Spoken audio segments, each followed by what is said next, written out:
Hey guys, what's up? Mad Season here, back with another video for you. Well, BlizzCon 2019 has come, and with it, the announcement of a new World of Warcraft expansion. Incredible. News with Classic, Diablo 4, Overwatch 2.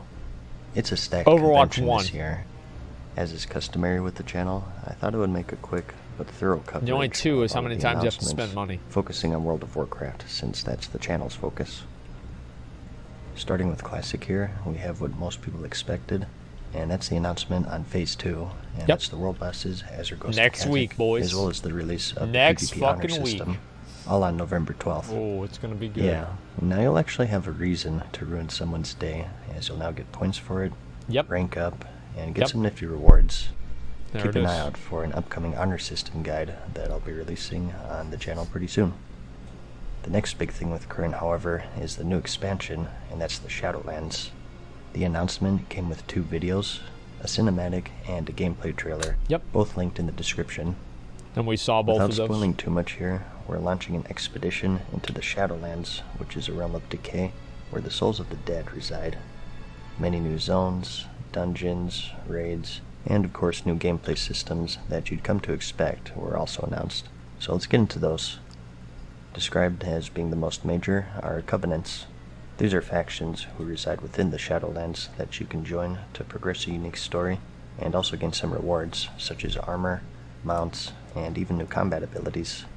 They're integrated into nearly every aspect of the game, and are going to be key with your character progression within the Shadowlands. Amazing. You have the Kyrian, the Necrolords, the Night Fae, and Venthyr, each with their own unique style and rewards, and a home base to sort of serve as your order hall that you may remember from Legion.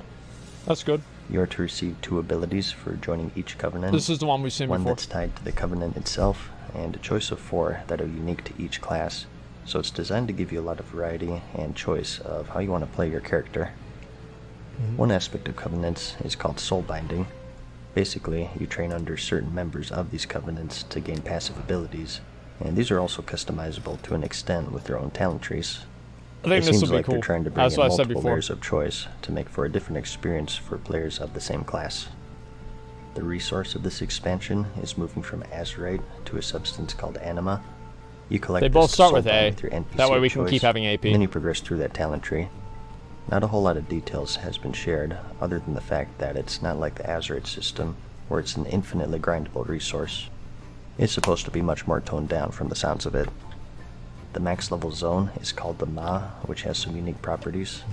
This is described as the black void of the Shadowlands, where the most villainous souls are sent. That's where the bad boys are at. Everyone, including you, are being sent there since we opened up the gateway, so to speak. So you're sent here in the beginning of the expansion. That scene was really fucking cool. You escape, and then you return at the max level for a more unique gameplay experience. As you adventure inside the zone, your presence will become increasingly known by an entity known as the Jailer, who rules over the Ma. The longer you spend inside, the more annoyed he'll get, and he'll send enemies and whatnot to try and dispatch you. The zone also holds another major gameplay system called the Tower of Torghast. This is the only good thing I'm looking forward to, really. Doable with up to 5 players, although you can go solo if you'd like.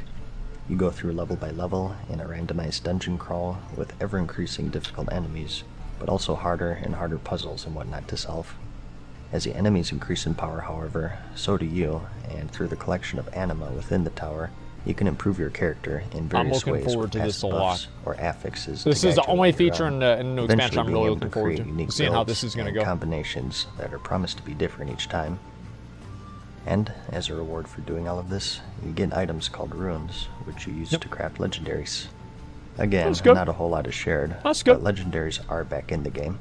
You now craft them from materials that you obtain from Torghast, and they're designed to be highly customizable by the player, even going as far as being able to choose what slot you equip them in, what affixes you want, and also what secondary stats are tied to them.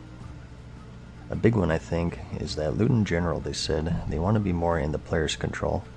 Right now, there's so many caches in the game. It's about time. The weekly chests that it is about fucking time, man. The right stats can be a super grindy thing.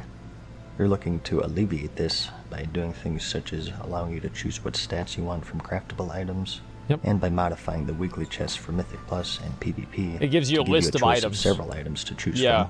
That's gonna be fucking amazing. In addition to this, they're looking to make a return to class identity rather than spec identity. What they mean by this is that the specs between the classes right now are so different from each other that they may as well be different classes. Fire mages are wildly different than frost mages since they share nearly no abilities, and the same with shadow priests and discipline priests. They're looking to bridge this gap in a few different ways. First is by making some spells no longer spec specific, and also bringing back tool sets such as the auras for paladins, totems for shamans, poisons for rogues, and sharing them all between every spec to give the class more identity. Shattering Throw. It's more in line with the vanilla style of the game, which sounds pretty good to me. It's obviously been influenced by Classic. Has also gone under some major changes. At least I feel like it is. Again. First is the squish. We're all having our levels adjusted, and the new max is 60, with our current level 120 being brought down to 50. So 50 to 60 will be your Shadowlands experience, and note that nothing but the level range is supposed to change with this, meaning that challenge-wise, everything else is relatively the same. Yeah, we'll see how that goes. However, are the actual level ranges.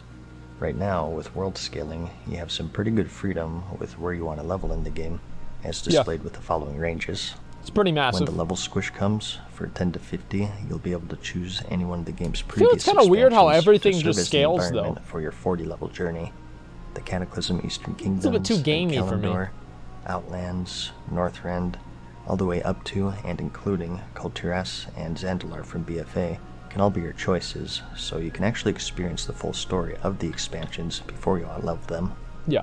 I'm sure that some will be faster than others, but overall, the entire leveling process will be much quicker. Yeah, I can't wait to level in WoD in 5 minutes. Which may be it's going to be fucking amazing. Or a bad thing, depending on your perspective.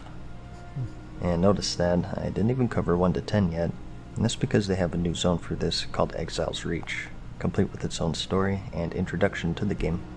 Wow. New players are forced to use this as an option as their first character, whereas if you already have a max level or level 50 they better make that good. You can choose any of the original people are never going to play the fucking game well, if you so please.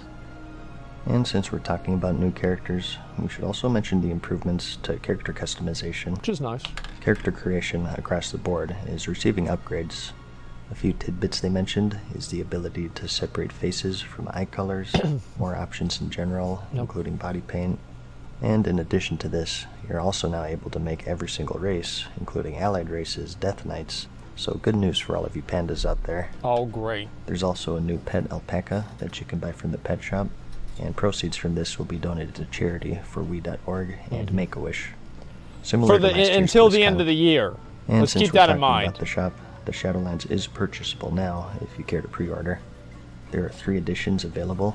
The base edition gives you early access to the Death Knight unlocks. Great. The heroic edition gives you the same, and also you get that stupid ass mount. P50, the ensorcelled Everworm flying mount. Oh boy. And the Eternal Traveler's transmog set. The cosmic dildo. And the final epic edition gives all of the above, and also 30 days game time, the Anima Wormling pet, a special Hearthstone effect, and a weapon illusion called Wraith Chill. Wait, I just realized. So now do we have 120 boosts in the game? Are 120 boosted in the game now? I'm never leveling in BFA again. I don't care. Like, I'm gonna, if my character is level 113, I am 119. I am buying the boost. I am never leveling in BFA ever fucking again, man. Like, holy shit. Gives 388 that is awesome. I'm so happy. They cost 40, 60, and $80 respectively. Yep. But that's about it. For all of the major stuff anyways.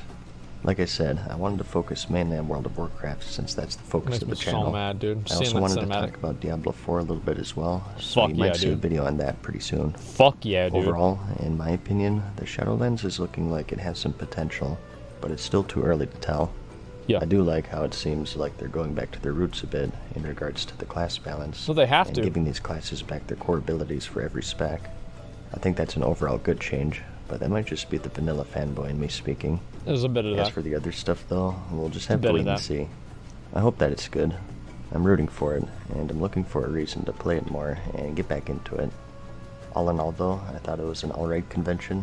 I have high hopes for Warcraft and Diablo, and I hope things turn out well for everything else, such as Overwatch 2 and whatnot, but I'm kind of indifferent. The thing I care about is if you found the video interesting or entertaining. Like it if you liked it, and I'll see you in the next one. Peace. Okay. So we knew a lot of that stuff already. I thought this video was going to be more about stuff that was influenced by Classic WoW. Mortal. But either way, I'm kind of excited. Yeah, see, I thought it was going to be with Classic. I was a little bit confused there. At some point, I will watch this right now, the Diablo 4. But right now, we need to get ready for